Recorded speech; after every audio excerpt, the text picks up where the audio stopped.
বৃন্দার হাতের মুঠোয় থেকে আক্কুকে রক্ষা করে আবার নতুন করে আক্কুকে জীবন ফিরিয়ে দিল রাঙ্গামতি। তো হ্যাঁ বন্ধুরা, এই রাঙ্গামতি তীরন্দাজ ধারাবাহিকে আমরা সকলেই দেখতে পেয়েছি। বাড়ির এত বড় বিপদে রাঙ্গা পালিয়ে যায়নি। রাঙ্গা মনে মনে বাড়ির মানুষের পাশে দাঁড়ায়, কিন্তু সেটা কেউ বুঝতে পারে না।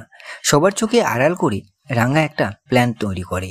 রাঙ্গা নিজের জীবনের ঝুঁকি নিয়ে বৃন্দার বন্ধুর অফিসে থেকে রাক্ষুর এগ্রিমেন্ট চুরি করে নিয়ে চলে আসে।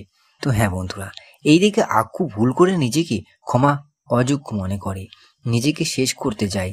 তখনই হঠাৎ করে রাতের অন্ধকারে রাঙ্গা আক্কুর ঘরে চলে আসে। রাঙ্গাকে দেখে আক্কু চমকে যায়।